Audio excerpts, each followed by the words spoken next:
কথাগুলো বলে মাথা নামিয়ে নিল রুহি। মিহি ঝট করে তাকালো ওর দিকে। রুহি আগে থেকে কিছু বলেনি ওকে। মিহি পুনরায় তাকালো আম্মুর দিকে। সাবিনা বেগমের চাহনি শীতল, হাবভাবে পরিবর্তন আসেনি। স্থির বসে আছেন তিনি। মিহি তাকিয়ে থাকার মাঝে আজমল হোসেন বলে উঠলেন, আচ্ছা মামুনি, মিহি যেতে চাইলে নিয়ে যাও ওকে, আমাদের কোনো আপত্তি নেই এতে। ও তোমার বোনের মতোই, একসাথে দুজনেই থেকো। আজ এত তোমাদের আলাদা করে একটা গ্রুপ স্টাডি করে নিও। সাবিনা বেগম তৎক্ষণাৎ তাকালেন, প্রকাশ করলেন না কিছু। আজমল হোসেনও চাইলেন না, বাবান্তর দেখালেন না। রুহি চোখে মুখে হাসি ফুটল সহসা। মিহি আম্মুর দিকে তাকিয়ে হাসার চেষ্টা করলো। সাবিনা বেগম এতে খুশি হননি। মিহি খুব ভালো করে আন্দাজ করতে পারছে। তবে রুহির কথা ভেবে মিহিও আর না করতে পারল না। দুজনে বেরিয়ে আসলো বাড়ি থেকে। ওরা বেরোতেই সাবিনা বেগম দরজা আটকে ধূপধাপ পা ফেলে উপরে চলে গেলেন। করিডোর থেকে একবার নিচে বাঁকা চোখে দেখলেন আজমল হোসেনকে। সাবিনা বেগম উপরে যেতেই আজমল হোসেন তপ্ত শ্বাস ফেলেন। নিস্তেজ হয়ে বসে থেকে উঠে দাঁড়ালেন। দুর্বল পা দুটোকে টেনে টুনে উপরে তুললেন। ঘরে গিয়ে থামলেন। সাবিনা বেগম ঘরে নেই, বারান্দায় আছে। আজমল হোসেন পা বাড়ালেন সেদিকে। বেলকনিতে সাবিনা বেগমকে দেখে আচমকা বলে বসলেন। হাতের ছিল যাবে? তৎক্ষণাৎ চকিতে পিছন ফিরল সাবিনা বেগম। চোখে ঝিলিক বয়ে গেল তার। তিনি অবিলম্বে শুধালেন, কি কি বললেন? আজমল হোসেন রকিং চেয়ারে বসতে বসতে বলেন, বললাম হাতের ঝিল যাবে, আর তো যেতে চাইলে না একবারও। যেতে চেয়ে লাভ কি? আপনি তো বলেছিলেন যেন পুরনো স্মৃতি না ঘাঁটি। একবার বললাম আর মেনেও নিলে। আপনাকে অমান্য করেছি কবে? আর আপনাকে অমান্য করার কোনো ইচ্ছা বা সাধ্যও নেই আমার। আমাকে মান্য করতে গিয়ে যে সবকিছু অমান্য করেছো। আজ আমি বলি, চলো একবার নিয়ে যাই তোমায়। 26টা বছর তো পেরোলো, তাদের দেখার ইচ্ছে নেই? নিশ্চয়ই পাল্টেছে সবকিছু। সাবিনা বেগমের দৃষ্টি কাঁধ হয়ে আসলো এ পর্যন্ত।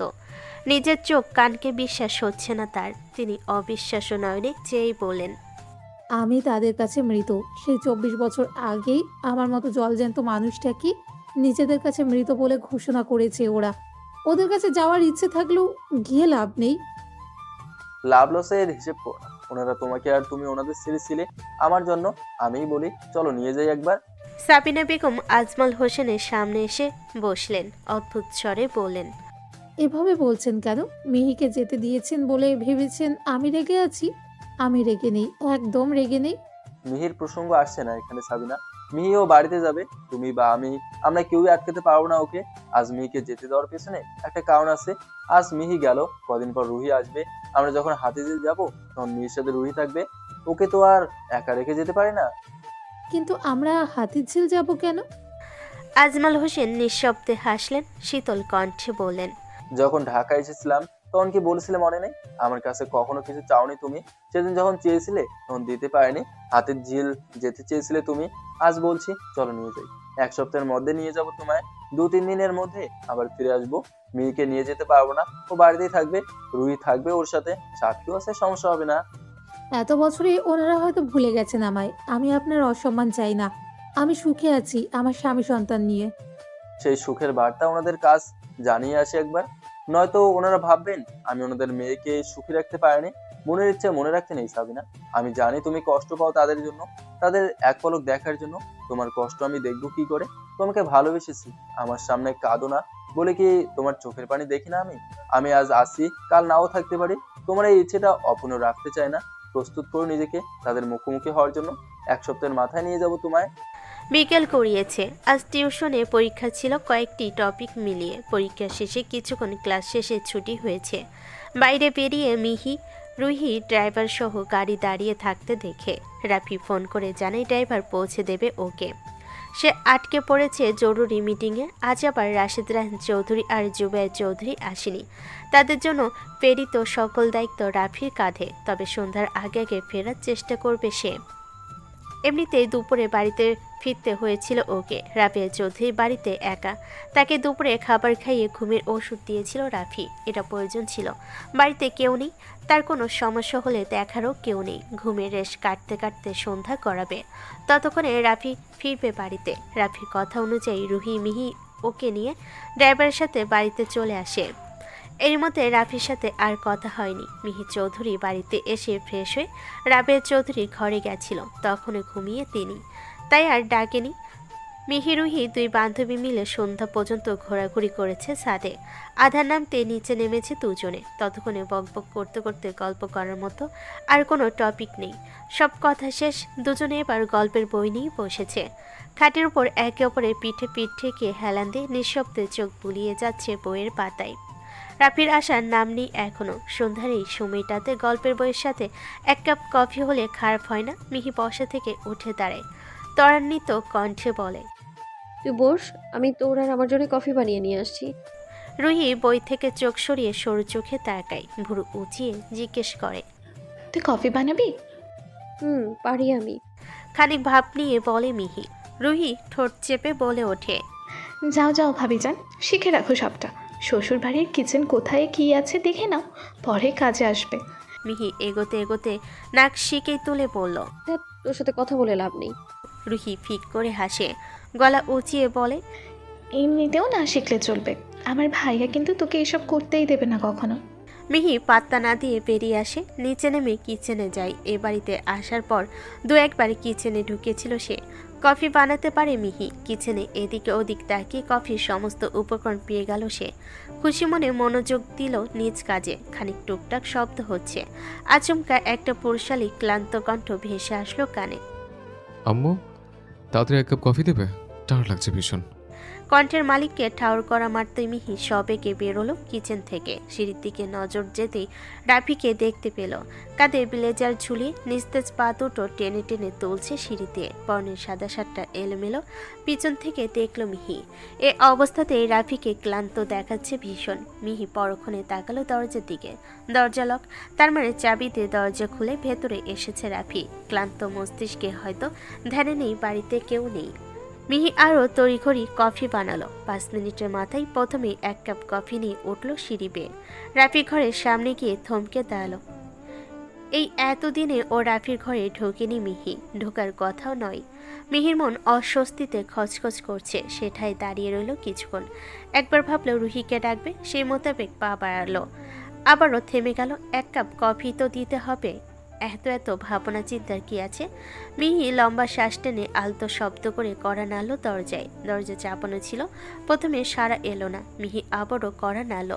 এবার সাড়া এলো, সেই নিস্তেজ স্বর। এসো। সম্মতি পেতে মিহি চাপানো দরজা ধাক্কা দিল। দরজা খুলতেই এসির তীব্র ঠান্ডা হাওয়া ছুঁয়ে দিল মিহিকে। ঘরে কয়েকটি ডিম লাইট একসাথে জ্বলছে। সমস্ত ঘর কেমন রঙিন দেখাচ্ছে। মিহি এক পা ভেতরে রাখতে একটা তীব্র স্মেল বিঁধল নাকে। অদ্ভুত সুন্দর একটা গন্ধ। মিহি চোখ বন্ধ করে শ্বাস টানল। এই রঙিন আলোতে চোখ ঝাপসা হয়ে আসছে। ঠাউর করা যাচ্ছে না আশপাশটা। মিহি এক পা এগোলো। ওর পায়ে নূপুর অতি ক্ষীণ রিনিঝিনি শব্দ করছে। দুপা এগোনোর ফলে দুবার শব্দ হলো। যা রাফি তীক্ষ্ণ মস্তিষ্কে আঘাত হানল। আচমকা জ্বলে উঠল ঘরের সমস্ত লাইট। মিহি ভরকালো তৎক্ষণাৎ কাণ্ডে। চমকে তাকালো এদিক ওদিক। পুরো ঘর এখন পরিষ্কার বোঝা যাচ্ছে। অফ হোয়াইট আর স্কাই ব্লু রঙের মিশ্রণের পেইন্ট চার দেওয়ালে। মিহি অবাক লোচনে চোখ ঘোরালো এদিক ওদিক। হা হয়ে গেছে মিহির মুখ। সে কখনো এই ঘরে আসেনি। তার আন্দাজও ছিল না এই ঘরটা এতটা গোছানো হবে। একটা ছেলের ঘর এতটা গোছানো পরিপাটি থাকে কিভাবে? পুরো ঘরে অদ্ভুত সুন্দর মাদকীয় একটা গন্ধ, যা আকর্ষণ বাড়াচ্ছে। এসির শিরশিরে ঠান্ডা হাওয়া বইছে। চারিদিকে দেওয়ালে একাধিক পেন্টিং। একপাশে রাফি সেই গিটারও আছে। বিছানা টান টান করে গোছানো। পুরো ঘর একদম ফিটফাট পরিপাটি। মিহির পুরো ঘর দেখার মাঝেই পুনরায় রাফির জিজ্ঞাসু কণ্ঠ শোনা গেল। আপনি? তড়িতে পিছন ফিরল মিহি। পিছনে একটা সিঙ্গেল সোফায় গা এলিয়ে বসে আছে রাফি। ফ্রেশ হয়নি এখনো। পরনে এখনো সেই সাদা শার্ট। চুলগুলো এলোমেলো। কপাল ঢেকে আছে চুলে। চোখের চাহনি সরু। মুখটা কেমন মলিন ক্লান্ত দেখাচ্ছে। মিহি ভ্যাবা চেকা খেয়ে গেল খানিক। চোখ নামিয়ে দ্বিধা জড়িত কণ্ঠে মিনমিন করল। রুহির সাথে এসেছি। আর আপনি বোধহয় ভুলে গেছেন বাড়িতে কেউ নেই। তখন কিচেনে ছিলাম আমি, কফি বানাচ্ছিলাম। আপনিও তো কফি চাইলেন, তাই নিয়ে আসলাম।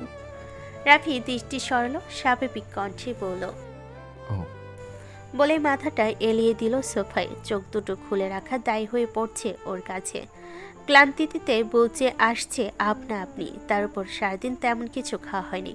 ক্লান্তি অস্বস্তিতে মাথা যন্ত্রণা করছে ভীষণ। চোখ দুটো অস্বাভাবিকভাবে চলছে। মিহি হয়তো বুঝলো কিছুটা। সে এগিয়ে গিয়ে কফির কাপটা এগিয়ে দিয়ে বলল, আপনার কফি। রাফি মাথা তুলে চোখ খোলার চেষ্টা করলো। হাত বাড়িয়ে কফির মগটা হাতে নিয়ে আলতো হাসলো। Thank you. এবার পূর্ণ দৃষ্টি নিক্ষেপ করলো মিহি। রাফি এক চুমুক দিতে মিহি কৌতূহল বশত উদ্বিগ্ন স্বরে শুধালো। কেমন হয়েছে?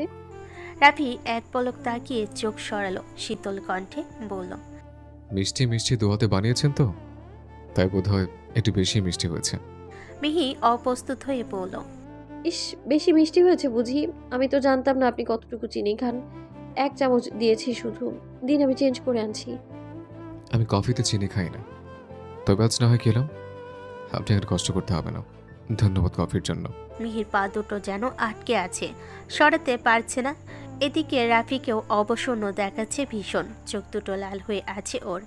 মিহি ধীর কণ্ঠে শুধালো, আপনাকে টায়ার্ড দেখাচ্ছে, চোখ দুটো কেমন লাল হয়ে আছে। আপনি কি অসুস্থ? মাথা যন্ত্রণা করছে আপনার? রাফি চোখ তুলল। এবার স্থির হলো ওর দৃষ্টি। কয়েক পলক চেয়ে থেকে বলল, একটু। বলে আবারও মাথা এলিয়ে চোখ বন্ধ করে নিল। মিহি দাঁড়িয়ে থাকলো সেভাবেই। রাফির কাতর মুখটা দেখে ওর মায়া লাগছে ভীষণ। সে আবারও বলল, খেয়েছেন কিছু? আমি খাবার নিয়ে আসবো, খেয়ে তারপর ওষুধ খেয়ে নেবেন। হুম, খিদে নেই। তাহলে বাম লাগিয়ে নিন আপাতত। কথা বলতেই ইচ্ছে করছে না রাফির। কথা বলার শক্তিটুকুও পাচ্ছে না। তবুও চোখ বুজে জোরপূর্বক বলল, প্রয়োজন হবে না, আমি ঠিক আছে, আপনি যান। রুহি একা আছে।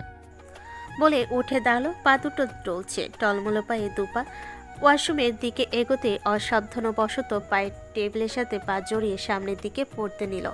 মিহি তৎক্ষণাৎ তাকিয়ে ভাবাবেগ হারিয়ে ওকে ধরতে নিলে টাল সামলাতে না পেরে উভয়ই হুমড়ি খেয়ে পড়ল সামনের বড় ডিভানের ওপর। রাফির বুকের ওপর আসছে পড়ল মিহি। অকমসাৎ চোখ খিচে বন্ধ করে নিয়েছে ও। দুজনের মস্তিষ্ক সম্পূর্ণ কার্যকর হওয়ার আগে স্বল্প সময়ের ব্যবধানে আবারও ছিটকে সরে এসেছে মিহি। রাফি হতচকিত হয়ে ঘন পল্লব ফেল। মাথাটা ঝিমঝিম করে চক্কর দিয়ে উঠল। এক হাতে মাথা চেপে নিজেকে সামলে নিল সে। নিজেকে সামলে তৎক্ষণাৎ উদ্বিগ্ন স্বরে বলল সে, আমি সরি মিহি, ঠিক আছে তুমি? লাগেনি তো? মিহি উত্তর করল না। কপালে কয়েক স্তর ভাঁজ পড়েছে ওর। ও কোনো প্রকার সংশয়বিহীন একটু এগিয়ে হাত ছোয়ালো রাফির কপালে আর হাতে। হাত সরিয়ে চিন্তিত উদ্বিগ্ন কণ্ঠে বলল, আপনার তো জ্বর আসবে, গা গরম হয়ে গেছে আপনার। আর আপনি বলছেন আপনি ঠিক আছেন? বসুন আপনি। ওষুধ কোথায় আছে বলুন, আমি বের করে দিচ্ছি। মিট ঠান্ডা স্পর্শে শিরশির করল পুরুষালী উষ্ণ গরম দেহখানা। রাফি চোখ ফিরিয়ে দ্রুত সরে আসলো। মাথাটা সেই প্রথম থেকেই ভার হয়ে আছে। নিঃশ্বাস জোরালো হচ্ছে, বক্ষ স্পন্দন বেড়ে গেছে। সে কোনো রকম বলল, আপনি এখান থেকে যান প্লিজ। আমাকে নিয়ে ভাবতে হবে না, আমি মেডিসিন খেয়ে নেব। মিহি পাত্তা দিল না, জোর খাটিয়ে বলল, আমার সামনে খাবেন। কোথায় আছে বলুন, আমি নিয়ে আসছি। রাফি আর পারল না, উঠে দাঁড়ালো। শ্বাস টেনে পা বাড়াতে বাড়াতে বলল, কাবারে আছে, বের করে রাখুন। আমি ফ্রেশ হয়ে আসছি। আর হ্যাঁ, বের করে ঘরে চলে যাবেন। এখানে থাকাটা আপনার জন্য ঠিক হবে না। বলে ওয়াশরুমে ঢুকে পড়ল সে। মেয়ে কিছু বুঝল না, বোঝার চেষ্টা করলো না। এদিক ওদিক তাকিয়ে পুরো ঘরটা আবারও ভালো করে দেখে নিল বিস্ময় চোখে। সে এগুলো কাবারের দিকে।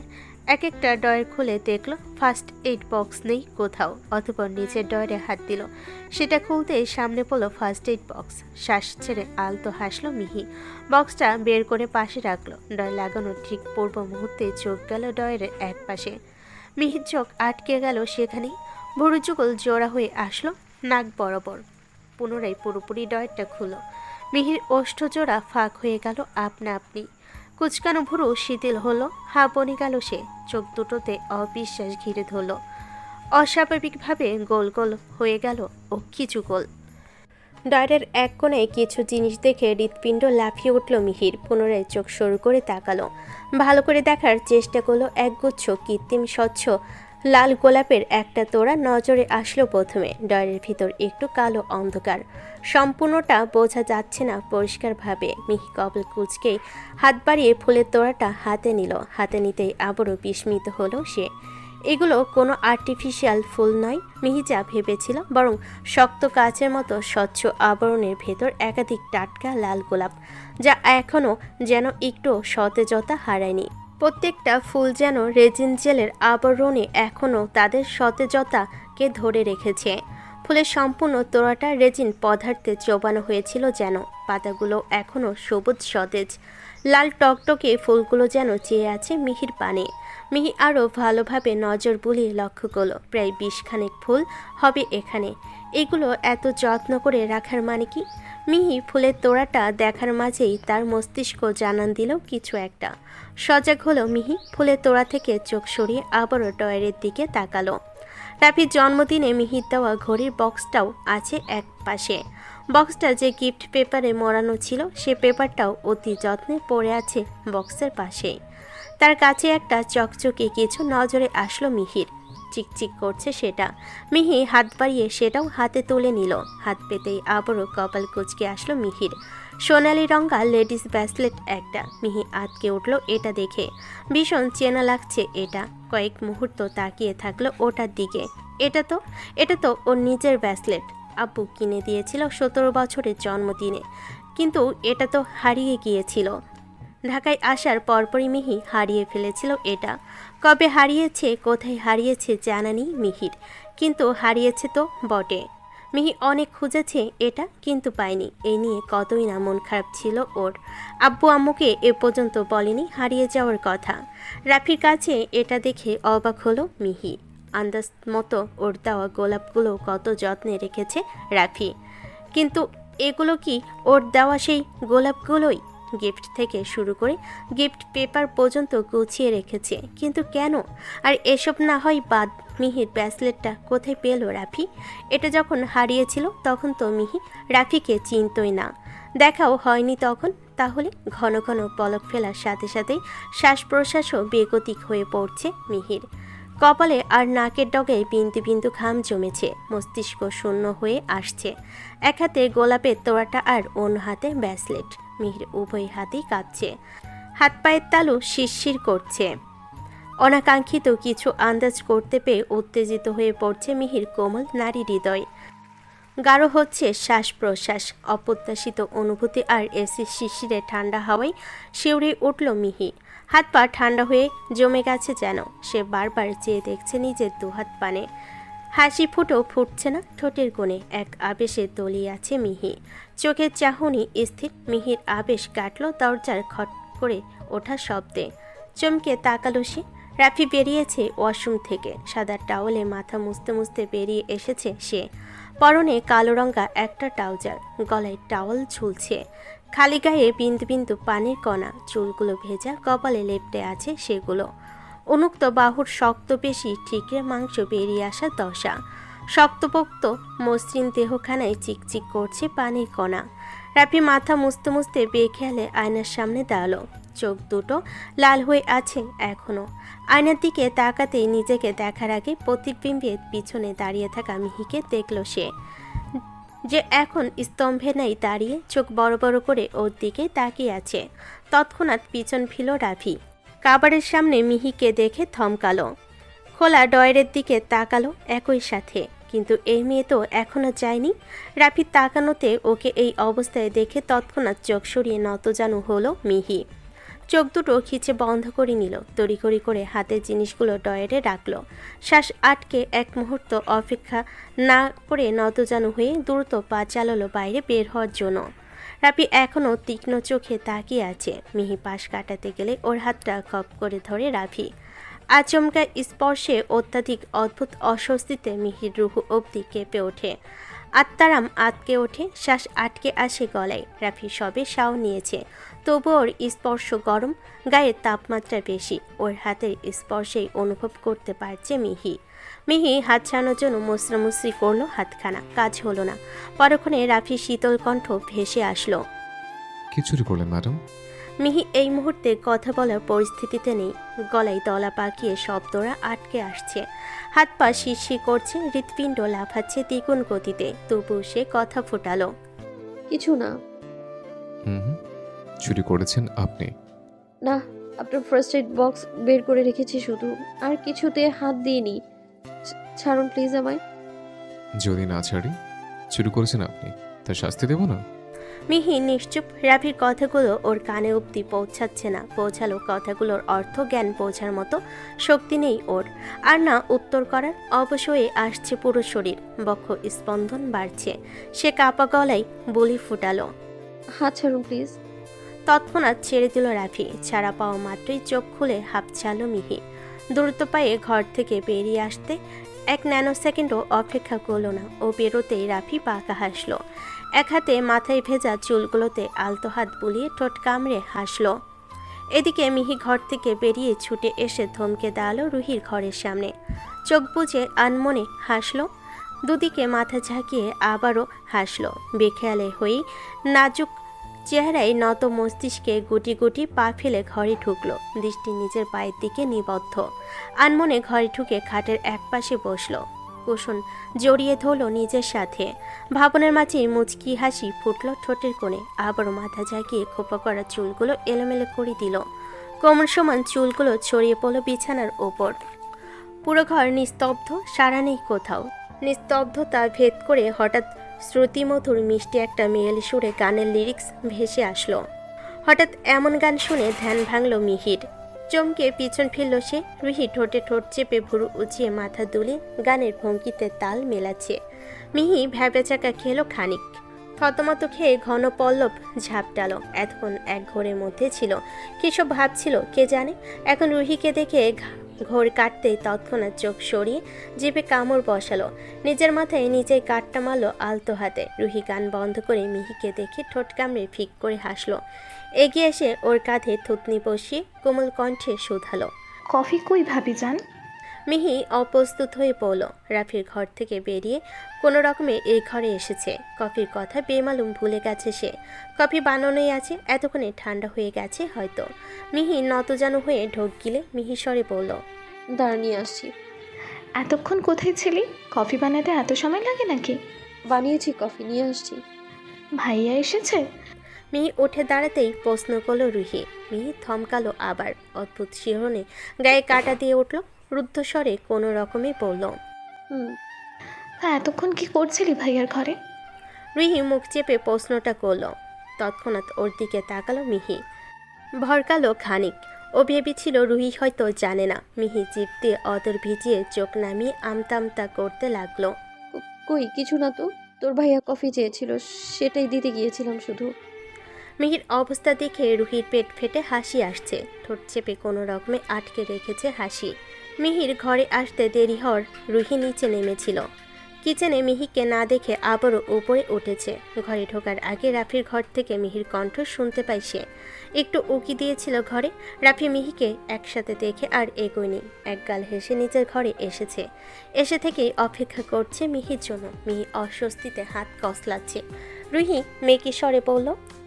ভাইয়া তোর মিষ্টি মিষ্টি হাতে বানানো মিষ্টি কফি খেলো। হায়, সেদিন আবার তোর হাতে মিষ্টিও খেলো।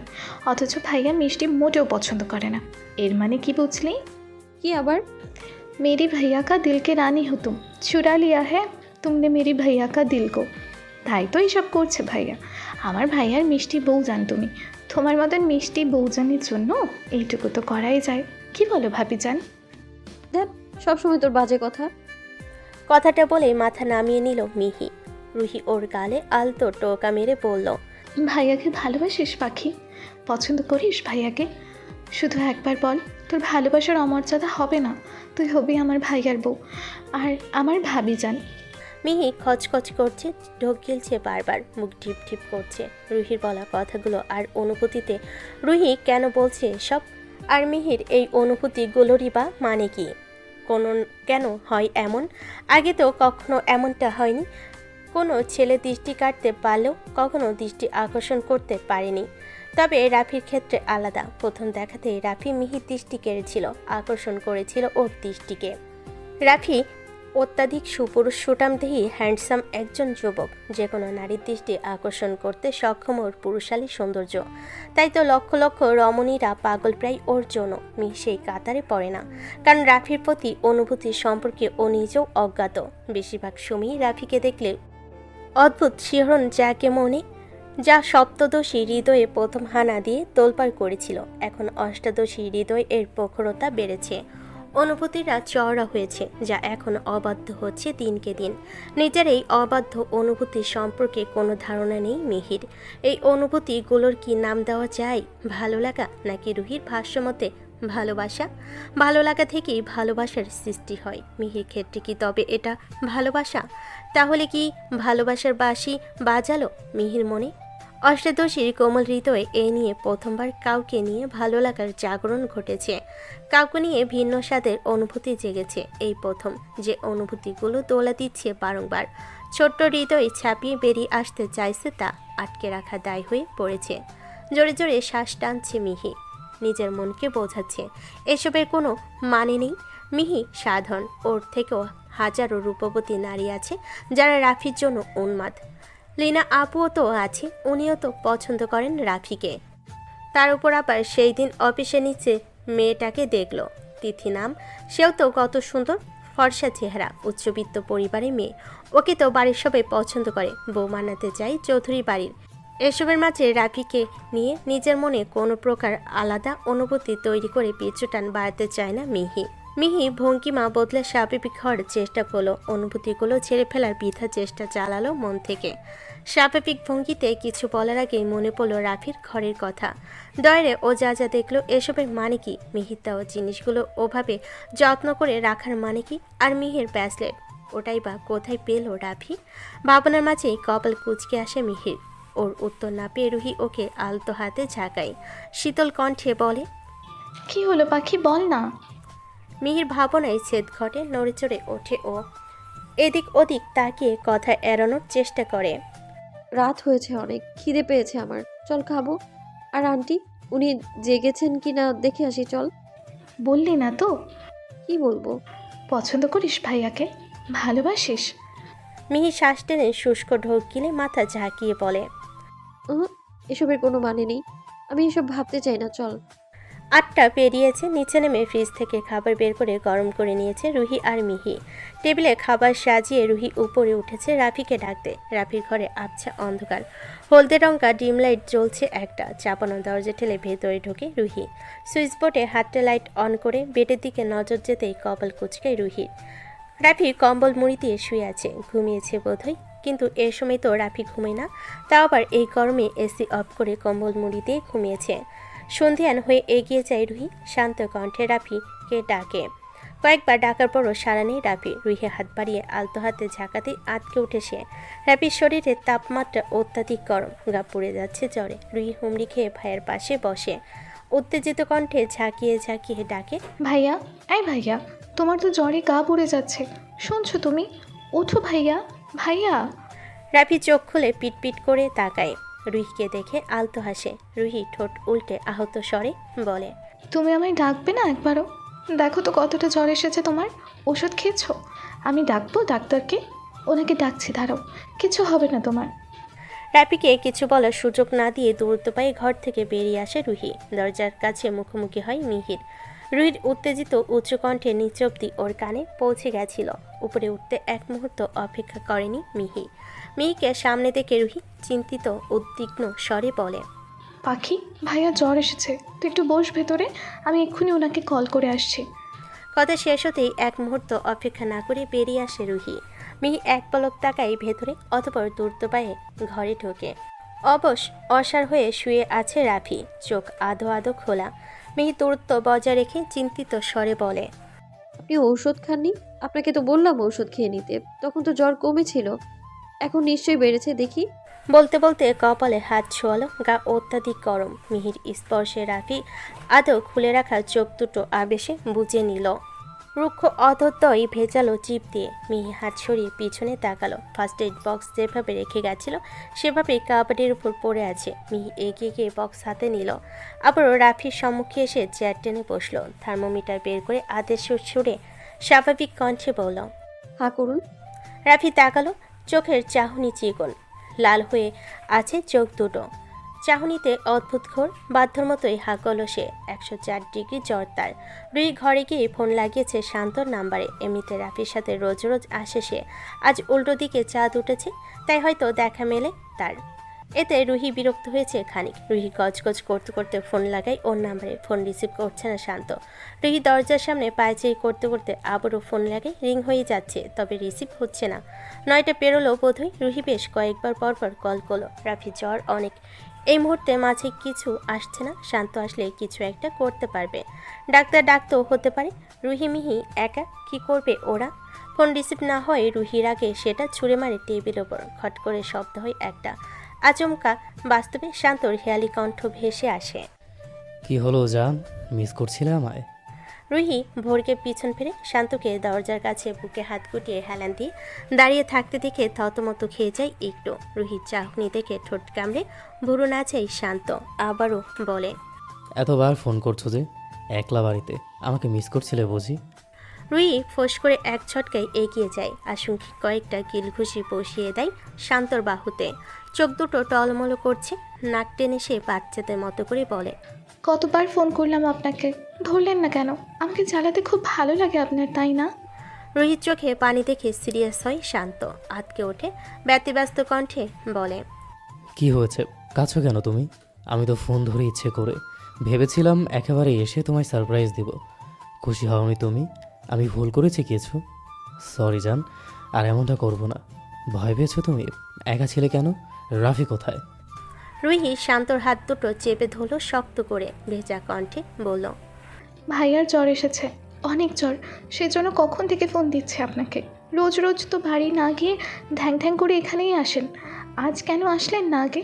আপনি তো জানেন বাসায় কেউ নাই। সরি জান, রাফির জ্বর এসেছে, চলো দেখি ওর কাছে। রুহির হাত ধরে টেনে রাফির ঘরে নিয়ে আসলো শান্ত। মিহি জ্বর মেপে এখনো পাশে বসে আছে চিন্তিত মুখে।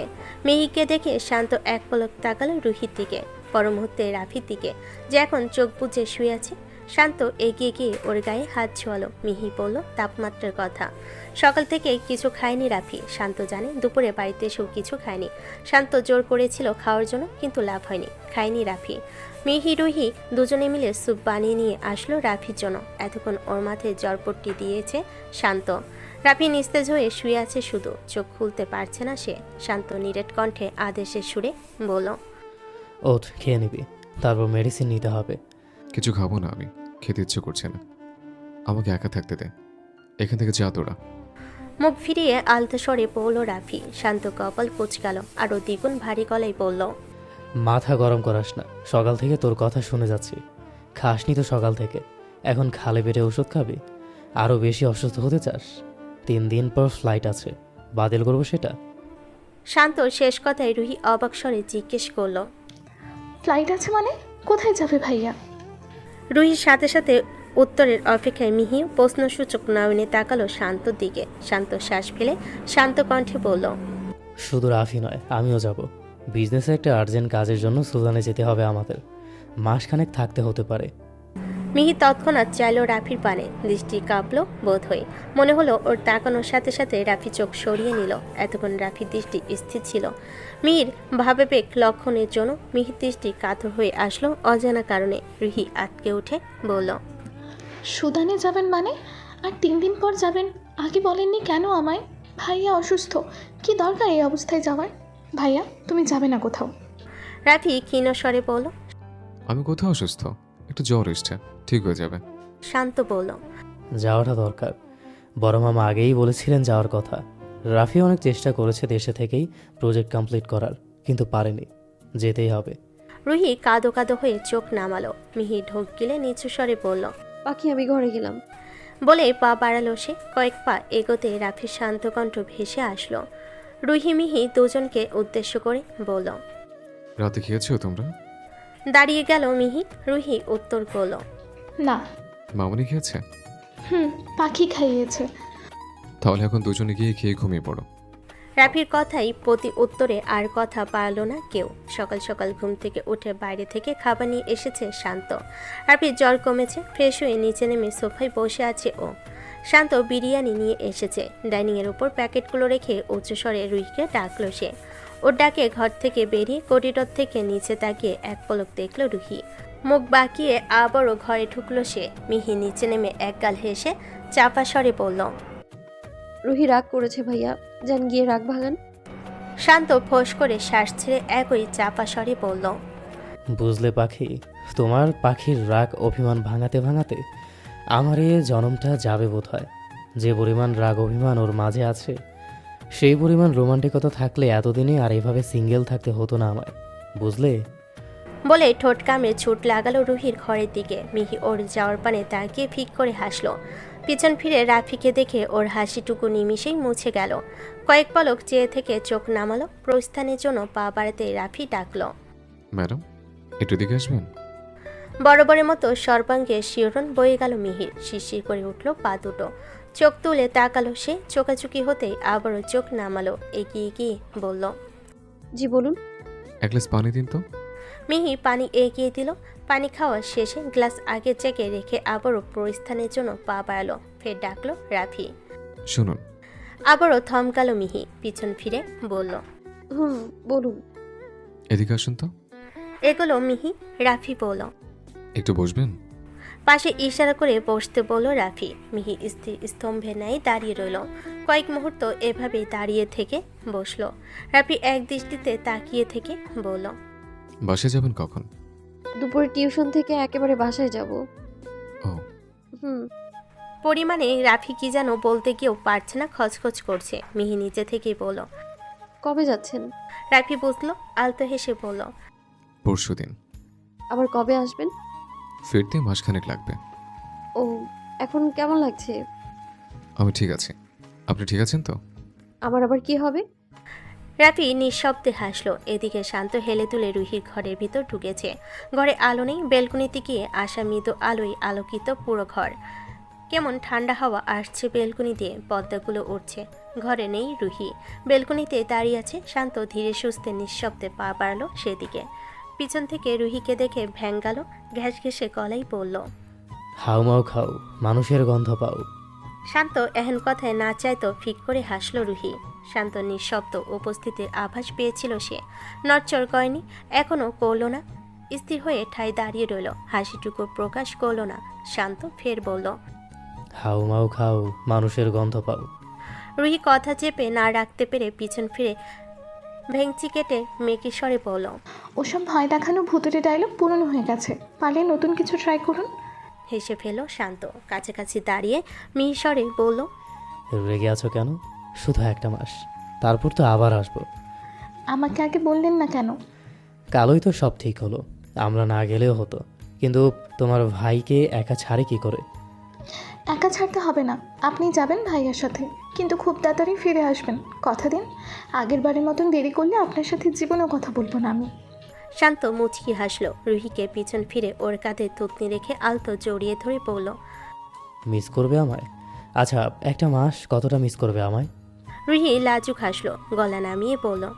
অনেক বেশি। অনুভূতি মাপার মেশিন থাকলে মেপে দেখাতাম আপনাকে কতটা মিস করব। আমি তোমাকে কতটা মিস করব বলো তো? আমার থেকে 1000 গুণ বেশি। কি করে বুঝলে? কারণ আপনি আমাকে আমার থেকেও 1000 গুণ বেশি ভালোবাসেন, তাই। যে যাকে যত বেশি ভালোবাসে সে তাকে তত বেশি অনুভব করে। কাছে থাকলে যতটা অনুভব করে, দূরে গেলে ততটাই মিস করে। তাহলে বলছো আমি তোমাকে তোমার থেকেও বেশি ভালোবাসি? শান্তর দিকে ফিরে ওর চোখে চোখ রেখে কথাটা বলল রুহি। শান্ত বাঁকা হাসলো। হাসকি স্বরে বলল। আমি তোমাকে কতটা ভালোবাসি তা কিন্তু আমি জানি, পরিমাপ করে রেখেছি আমি, হিসেবে ভুল নেই। তোমার প্রতি ভালোবাসা দিন দিন বাড়ছে আমার, তবে যতটুকু ভালোবাসি ততটুকু দিয়েই চলবে সারা জীবন। রুহি বিস্ময়ের স্বরে শুধালো। কতটুকু ভালোবাসেন শুনি? শান্ত এক নাগারে বলল। 99 ইন্টু 99 মাইনাস 999 প্লাস 99। যদি পরিমাপ করো তাহলে এতটা ভালোবাসি তোমায়। এবার হিসেব করার দায়িত্ব তোমার, হিসেব করে নাও। রুহি চোখ বড় বড় করে তাকালো। অঙ্ক দিয়ে ভালোবাসা? মাথা চুলকালো সে। রুহির অবস্থা দেখে শান্ত হেসে ফেল। হাসি থামিয়ে তাড়া দিয়ে বলল। পরে ঘরে এসে ক্যালকুলেটর দিয়ে হিসাব করে নিও। আশা করি আমার ভালোবাসায় কমতি নেই। এখন চলো, বিরিয়ানি ঠান্ডা হয়ে যাচ্ছে, এদিকে আমারও খিদে পেয়েছে ভীষণ। চলো যান। রুহির ভাবনার মাঝেই ওকে টেনে ঘর থেকে বের হলো শান্ত।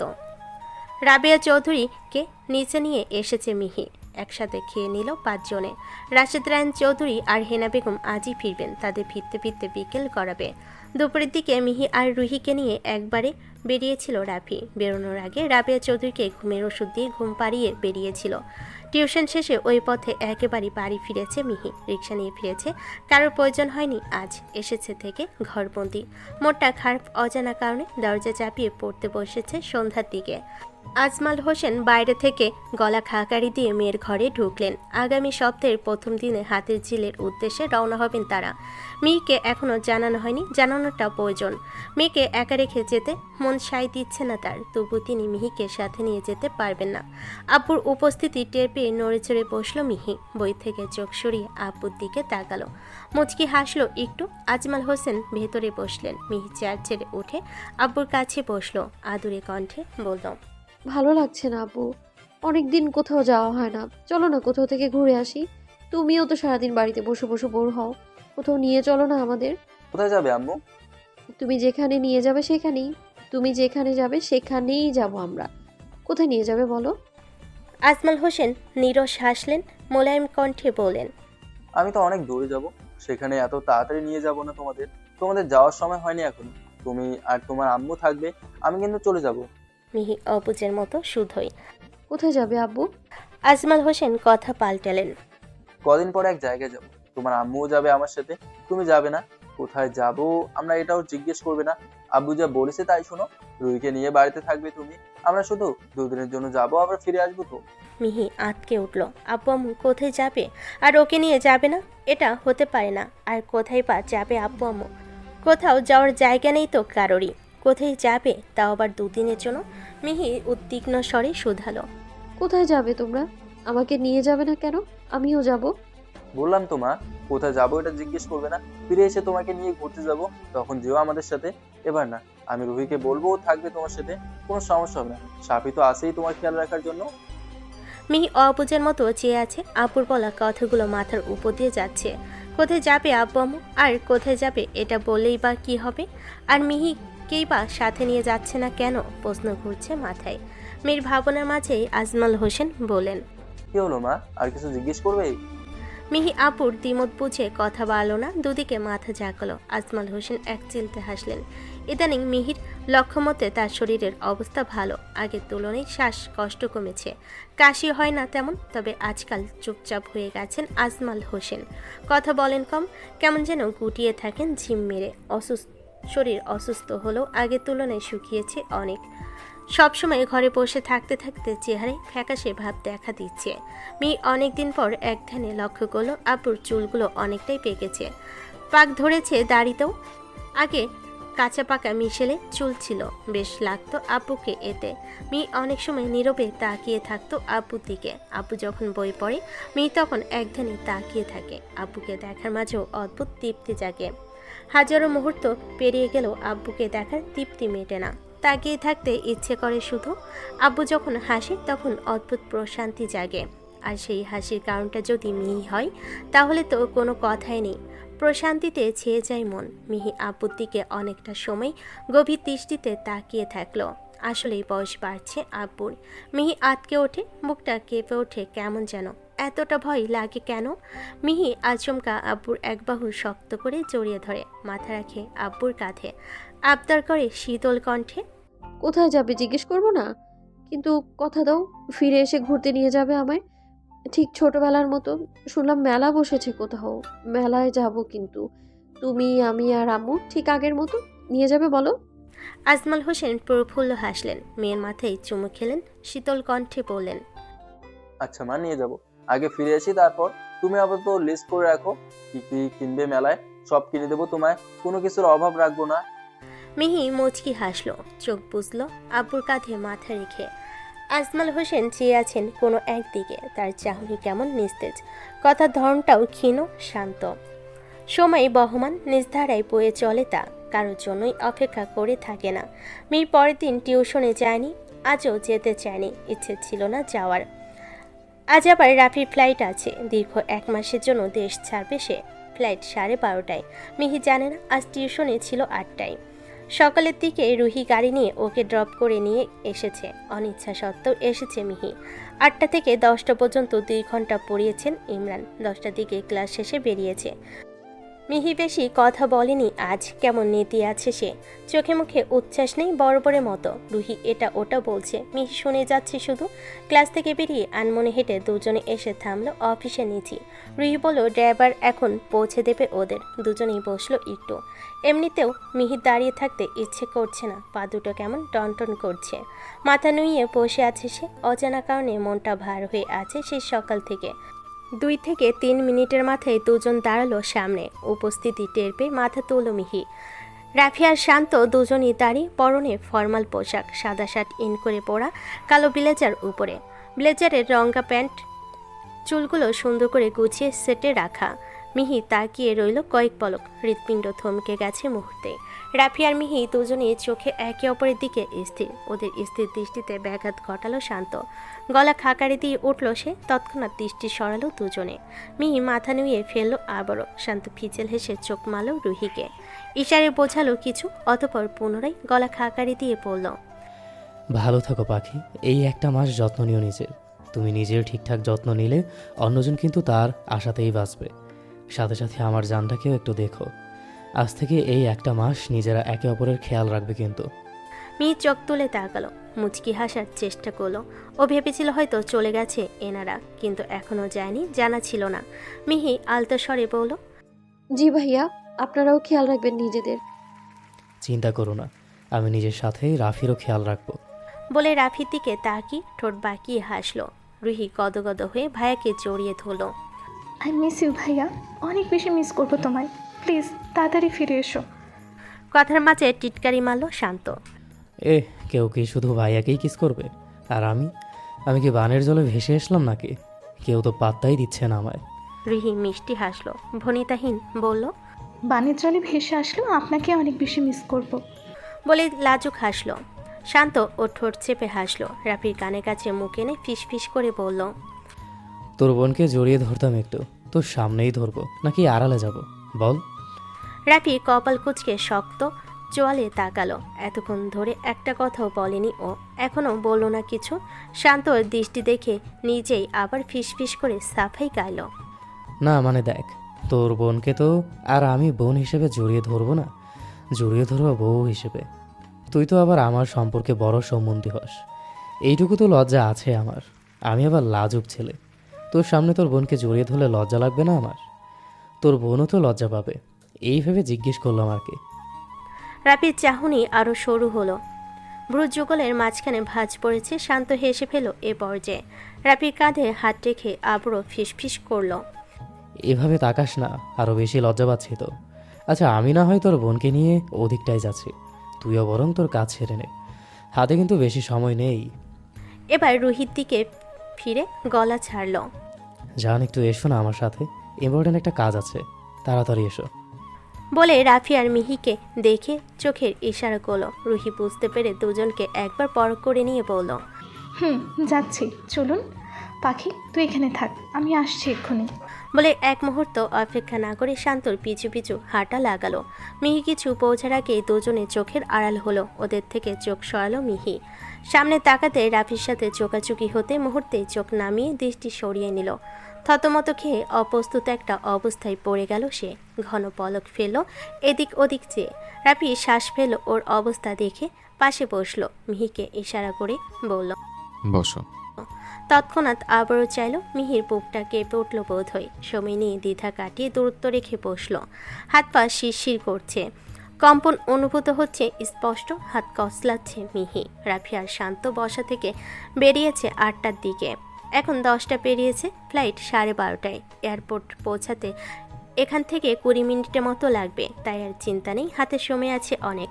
রাফি মিহিকে গভীর দৃষ্টিতে চেয়ে বোঝার চেষ্টা করলো। শান্ত কণ্ঠে অদ্ভুতভাবে বলল, একবার হাত ধরি তোমার। কথাটা কর্ণপাত হতেই সর্বাঙ্গে শিহরণ খেলে গেল মিহির। অস্বস্তি বালো, নিজের কানকে বিশ্বাস হলো না। ভুল কিছু শুনলো বোধ হয়। মিহি নির্বোধের ন্যায় সন্ধিয়ান কাপা গলায় বুলি ফুটালো। হ্যাঁ, রাফি চেয়ে থেকেই ফের ভনিতাহীন সোজা সাপটা বলল, তোমাকে ছুতে পারি? হাতটা ধরি একবার, অনুমতি দেবে? মিহির চক্ষু চড়গাছ বড় বড় করে চাইলো ও খিচুকল পাথরে নাই স্থির হয়ে তাকিয়ে আছে, নড়ছে না একটু। থম মেরে বসে আছে। ওকে আরও বেশি অবাক করে অনুমতি তোয়াক্কা না করে একটু ঝুঁকে অবিলম্বে ওর হাতটা নিজের হাতের মুঠোয় আবদ্ধ করল রাফি। আশঙ্কিক স্পর্শে মিহি পাথরে নাই জমে গেছে মুহূর্তে, গলায় আটকে জোরালো হচ্ছে শ্বাস। দম বন্ধ হয়ে আসতে মিহি কোনো রকমে শ্বাস টানলো, গলা শুকিয়ে কাট। শুষ্ক ঢোক গিলে ভেজানোর চেষ্টা করলো গলা। রাফির হাতের মুঠোয় আবদ্ধ হাত দুটো কাঁপছে ক্রমান্বয়ে। মিহি হাত ছাড়ানোর চেষ্টা করলো, পালো না। রাফি চোখে চোখ রেখে স্বাভাবিক কণ্ঠে বলল, আমার স্পর্শে খারাপ লাগছে? মিহি শিরশিরে অনুভূতি সমেত কোনো কিছু না বুঝে দুদিকে মাথা নাড়ল। রাফি আলতো হাসলো, মেয়ের হাতের আঙ্গুল দয়ে আলতো স্লাইড করলো। শিরনে দম খিচে চোখ বন্ধ করলো মিহি। রাফি হাতের দিক থেকে চোখ সরিয়ে মিহির বন্ধ চোখের কম্পিত পাপড়ির দিকে তাকালো। পর করে নিল সম্পূর্ণ মুখশ্রী। তিত্তির করে কম্পিত গোলাপি অধরের দিকে চোখ যেতে তৎক্ষণাৎ চোখ সরালো। নিজের চোখ সংযত করে ঠান্ডা কণ্ঠে বলল, স্বেচ্ছায় আমার ছোঁয়া পাওয়া একমাত্র মেয়ে তুমি, যাকে আমি নিচে থেকে স্পর্শ করেছি। এ জীবনে আর তুমি ব্যতীত অন্য কোনো মেয়েকে স্পর্শ করতে চাই না। সারা জীবনের জন্য শুধু তোমাকে ছাড় বৈধতা চাই। মনে রেখো, তোমাকে ছাড় বৈধতা যেন শুধু আমারই হয়। এই 1 মাস পর নতুন কিছু হতে চলেছে তোমার সাথে। নিজেকে প্রস্তুত করো। মাত্র 30 দিন আছে। 30 দিন মানে 25,92,000 সেকেন্ড। তারপর অনেক কিছুই পাল্টে যাবে। বুঝছো কি বললাম? মিহির ওষ্ঠযুগল কিঞ্চিত ফাঁক হয়েছে। চোখ খুলে পলকবিহীন তাকিয়ে আছে সে। রাফি একটা ভুরু উঁচু করতে আবারও নির্বোধে নাই দুদিকে মাথা ঝাঁকালো মিহি। রাফি ঠোঁটের কোণা কামড়ে হাসি আটকে বলল, বুঝতে হবে না, সাবধানে থাকবে। বাসা থেকে একা বের হবে না। রুহি প্রতিদিন টিউশনের জন্য ড্রপ করে নেবে তোমাকে, আবার সময় মতো বাড়িতে পৌঁছে দেবে। এবার বুঝছো? মিহি রুদ্ধ গলায় ক্ষীণ আওয়াজ আসলো। হুম। রাফি হাতের বাঁধন আলগা করে শীতল কণ্ঠে বলল। ফোনটা দেখি তোমার। মিহি হাত আলগা পেতে তৎক্ষণাৎ হাত সরিয়ে নিল। পিছিয়ে গিয়ে চোখ বন্ধ করে শ্বাস টানল। জিভ দিয়ে অধর ভিজিয়ে পুনরায় তাকালো। রাফির কথা মনে আসতেই বলল, ফোন কি করবেন? দাও। মিহি কথা বাড়ালো না। কাপা হাতের বাধ্যে নেয় ব্যাগ থেকে ফোনটা বের করে রাফির দিকে এগিয়ে দিল। রাফি ফোন হাতে পেতেই কল লিস্টে ঢুকলো। মিহি গলা বাড়িয়ে ও কি দিচ্ছে দেখার জন্য। রাফি কিপ্যাডে নিজের নাম্বারের কয়েকটা সংখ্যা চাপতে ওর নাম্বারটা ভেসে উঠল সামনে। স্ক্রিনে নিজের নাম্বারটা যে নামে সেভ করে সেই নামটা নজরে আসতে তৎক্ষণাৎ মিহির দিকে তাকালো রাফি। মুহূর্তে চোখ সরিয়ে মুখে হাত দিয়ে শুকনো কেশ উঠল। মিহি কিছু না বুঝে ট্যাপ ট্যাপ করে তাকিয়ে আছে। রাফি কাশি থামিয়ে ঠোঁট ভেজালো জিভে ফোন লাগালো ওর নাম্বারে। মিহি কপাল কুচকে জিজ্ঞেস করলো, কাকে ফোন করছেন? রাফির ভাইব্রেশন জবাব। আপনার জামাই জানকে। মিহি কপালে আরও কয়েকটা স্তর ভাঁজ করলো। বোঝার চেষ্টা করলো কথাটার অর্থ। ওর মস্তিষ্ক সবটা বোঝার আগে রাফির পকেটে থাকা ফোনটা শব্দ করে বেজে উঠল। রাফি পকেট থেকে ফোনটা বের করে হাতে নিল। এক পলক তাকিয়ে বাঁকা হাসলো। অতঃপর মিহির সামনে ধরল ওর ফোনখানা। মিহি কপাল কুচকে অবিলম্বে তাকালো নিজের ফোনের দিকে। তৎক্ষণাৎ ভিমড়ি খেয়ে নিজেও কেসে উঠল দুবার। মুখ দিয়ে উঁচু স্বরে বেরিয়ে আসলো আপনা আপনি। আস্তাগফিরুল্লাহ। বলে রাফির দিকে তাকালো। মিহির অবস্থা দেখে ঠোঁটের কোণে ফিক করে হাসি ফুটল রাফির। তবে তা মিহির চোখে পড়ল না। দুজনের চোখে চোখ মিলতে চক্ষু লজ্জায় লুটিয়ে পড়ল মিহি। এটা নিশ্চয়ই রুহির কাজ। সেই দিনই তো রুহির রাফির নাম্বারটা এই নামে সেভ করেছিল। সেদিন আপুর অসুস্থতায় ফোন করার সময় শূন্য মস্তিষ্কে উত্তেজিত হয় সেভাবে লক্ষ্য করেনি মিহি। পরক্ষণে আরও লক্ষ্য করে দেখার প্রয়োজনও হয়নি। রাফির নাম্বারটা মিহির ফোনে জামেজান দিয়ে সুন্দর করে সেভ করে দিয়েছে রুহি। সাথে আবার একটা রেড হার্ট ইমোজিও আছে। মিহি চোখ নামিয়ে জিভে কামড় বসালো।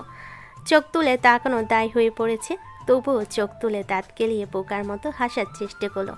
সাফাই গিয়ে তৎক্ষণাৎ বলল, বিশ্বাস করুন আমি সেভ করিনি, এটা রুহির কাজ। আমি তো জানতামও না আপনার নাম্বার আমার ফোনে সেভ করা আছে। আমি সত্যি বলছি আমি সেভ করিনি। রাফি খানিক গলা ভারী করে বলল, সমস্যা নেই, সেভ আছে, ভালোই হয়েছে। দেশে কাছে আসবে এটা। এখন তো বাইরে যাচ্ছে। একটা কথা বলে দিচ্ছি, এই 1 মাস নিয়ম করে ঠিক প্রতিদিন সন্ধ্যা 6টায় একটা করে কল আসবে আপনার ফোনে। কলটা যেন মিস না হয়। ওকে, গট ইট? মিহি চমকাচ্ছে একের পর এক ডাগর চোখ দুটো অত্যাধিক বড় করে তাকিয়ে আছে সেই তখন থেকে। এসব কি হচ্ছে আজ? রাফি এমন করছে কেন? আর এভাবেই বা কথা বলছে কেন? বুঝেও অবুঝের মতো ফ্যালফ্যাল করে তাকিয়ে আছে মিহি। বক্ষ স্পন্দন জোরালো সেই শুরু থেকে, যা এখনো স্থির শান্ত হয়েছে। মিহিকে এভাবে তাকিয়ে থাকতে দেখে রাফি শুধালো, কি হয়েছে? কি দেখছেন? কিছু না। কি হয়েছে আপনার? আপনি এভাবে কেন কথা বলছেন? কি হয়েছে? কি হয়েছে এখন জানতে হবে না, ফিরে আসি তারপর জানাবো। লেট হয়ে যাচ্ছে, সাবধানে থাকবেন কিন্তু। আসি। মিহির বক্ষস্থল ধক করে উঠল। কিছু বলার আগে শান্ত আর রুহি দাঁড়ালো সামনে এসে। শান্ত পরপর দুবার ভুরু নাচিয়ে ঠোঁট চেপে বলল, কি হলো বড় শালা বাবু? আমার কাজ তো শেষ, তোর হলো? দেরি হয়ে যাচ্ছে আমাদের, যেতে পারি এখন? রাফি কোনো দিকে তাকালো না আর উঠে দাঁড়িয়ে গম্ভীর স্বরে জবাব দিল। চল। অতঃপর বোনকে জড়িয়ে বলল, সাবধানে থাকবি। টিউশন ব্যতীত বাড়ি থেকে বের হওয়ার কোনো খবর যেন না পাই, মনে থাকবে? খুব মনে থাকবে ভাইয়া, তাড়াতাড়ি ফিরে এসো। রুইকে ছেড়ে পা বাড়ল রাফি। পিছন ফিরে মিহির পানে তাকালো না আর। দুকদম এগোতেই হাতে আলতো টান পড়ে আপনা আপনি থেমে গেল। মিহির কাছাকাছি বসার ফলে ওর সিল্কি ওনার সুতোয় এক অংশে বেঁধে আটকে গেছে রাফির রোলেক্স ঘড়ির সাথে। রাফি বাধা পেয়ে কয়েক পলক তাকিয়ে থাকলো স্থির দৃষ্টিতে। মিহির সুতোর বাঁধন আলগা করে ছিঁড়ে দিল। জুবাইর চৌধুরীর কণ্ঠে নড়েচড়ে উঠল চারজনে। কালকে নারায়ণগঞ্জ থেকে ফিরেছেন তিনি। রাফি আর শান্তকে এয়ারপোর্টে পৌঁছে দেওয়ার কথা ছিল তার। বাড়ি থেকে বের হতে হতে সময় লেগে গেছে তার। তিনি গেট থেকে হাঁপানো স্বরে উত্তেজিত কণ্ঠে বললেন। রুহি আর মিহিকে দেখে তিনি আরও বললেন বলে তাড়া লাগালেন তিনি। কয়েক মুহূর্ত মাথায় অপেক্ষা না করে বেরিয়ে পড়লেন তারা। মিহি রুহি দাঁড়িয়ে দেখলো তাদের অদূরে চলে যাওয়া গাড়িটার দিকে। এদিকে গাড়ির দিকে মনোযোগ নেই মিহির। কেমন ছটফট অনুভূত হচ্ছে ওর। বুকের ভেতরটা ছটফট করছে অজ্ঞাত কারণে। স্থির থাকতে পারছে না মিহি। হাত পা ঠান্ডা হয়ে আসছে মনে হচ্ছে। ধরফর করে ঘাম জমছে শরীরে। মিহি লম্বা শ্বাস টানল। রুহি তাকিয়ে ওর অবস্থা বেগতিক দেখে শান্ত স্বরে বলল, কি হয়েছে পাখি? ঘামছিস কেন এভাবে? শরীর খারাপ লাগছে? ঠিক আছিস তুই? মিহি ঘন ঘন শ্বাস টানছে। শ্বাস নিতে কষ্ট হচ্ছে। হাত ফুরিয়ে আসছে কেমন। মিহি স্বাভাবিক হওয়ার চেষ্টা করে বলল, আমি বাড়ি যাব, ভালো লাগছে না আমার। রুহি মজার ছলে কিছু বলতে কেউ বলল না। কথা আটকালো পেটেই। গাড়িতে উঠে এসির মধ্যেও ঘাম কমছে না মিহির। এদিকে শ্বাস প্রশ্বাস বেগতিক। মিহির স্পষ্ট অনুভব হচ্ছে শ্বাস নিতে কষ্ট হচ্ছে ওর। এমনটা আগে হয়নি কখনো। মিহি লম্বা লম্বা শ্বাস টানলো বুক ভরে। রুহি কাঁধে মাথা এলিয়ে চোখ বুঝলো। বাড়ির সামনে গাড়ি থামতে নেমে পড়ল। রুহিও নামলো ওর সাথে। মিহির অবস্থা দেখে ওর হাত ধরে প্রধান গেট পেরিয়ে এগোলো সদর দরজা পর্যন্ত। দরজার বাইরে গুটি কয়েক মানুষের ভিড়। মিহি কপাল কুঁচকে তাকালো। ওদের বাড়ির বাইরে এমন মানুষ কেন? অন্য সময় তো কেউ আসে না। একে মিহির শ্বাস জড়ালো। তারপর বাড়ির বাইরে মানুষ দেখে অজানা ভয়ে আরও বেশি অস্থির হয়ে পড়ল সে। রুহি কপাল কুঁচকে হাত চেপে ধরে আছে ওর। মিহি মানুষের ভিড় ঠেলে বাড়িতে ঢুকলো। ড্রয়িং রুমে বেশ কয়েকজন উপস্থিত। মিহি চঞ্চল চোখ ঘুরিয়ে এদিক ওদিক তাকালো। রুহি একবার প্রশ্ন করলো, কি হয়েছে পাখি? তোদের বাড়িতে এতগুলো মানুষ কেন? চিনিস এদের? মিহি আলতো ঘাড় নাড়ালো শুধু। দরজা বরাবর সামনের সোফাটায় উল্টো ফিরে বসে আছেন সাবিনা বেগম।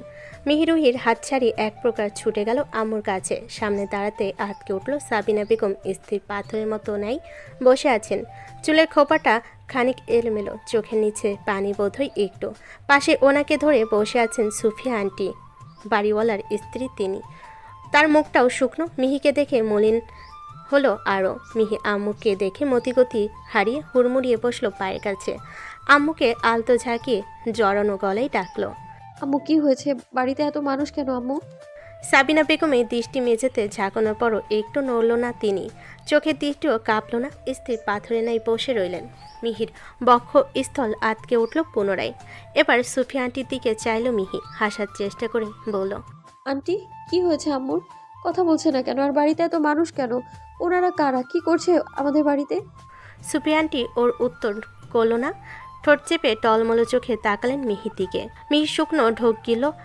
আবারও আম্মুকে ঝাঁকালো। এবার গলা বাড়িয়ে বলল, এ আম্মু কি হয়েছে বলবে তো? কেউ কিছু বলছো না কেন? কি হয়েছে তোমার? বাড়িতে এত কেন মানুষ? আব্বু, আব্বু কোথায় আমার? আব্বু, আব্বু। উঠে দাঁড়িয়ে পরপর কয়েকবার গলা উঁচিয়ে ডাকলো আব্বুকে। আশেপাশে সবাই চেয়ে আছে মিহির পানে। রুহি থামলো মিহিকে, দুই বাহু ধরে বলল। ঘরে আছেন হয়তো আঙ্কেল, ঘরে গিয়ে দেখ। রুহি থামালো মিহিকে, দুই বাহু ধরে বলল। মিহির মস্তিষ্ক ফাঁকা লাগছে, শূন্য মস্তিষ্কটাই স্পষ্ট জানান দিচ্ছে কিছু তো হয়েছে। কেউ কিছু বলছে না কেন মিহিকে? একে শরীরটা অবশ লাগছে। মিহিকে আব্বু ছাড়া কেউ কিছু বলবে না। মিহি আব্বুকে ডাকতে ডাকতে ধরফর করে উঠল সিঁড়ি বেয়ে, কাদের ব্যাগটা পড়লো সিঁড়ির উপর, সেদিকে খেয়াল নেই। মিহি হুড়মুড়িয়ে ঘরে ঢুকলো। ঘরে ওয়াশরুম, রুমে, বেলকুনিতে সবখানে খুঁজলো, আব্বু নেই। মিহি আবারও নামলো ধরফরিয়ে। সিঁড়ি বেয়ে নামতে নামতে সাবিনা বেগমকে চেঁচিয়ে বলল। আব্বু কোথায় আম্মু? আব্বু ছাড়া তোমরা কেউ কিছু বলবে না আমায়, তাই তো? বলো না আব্বু কোথায়?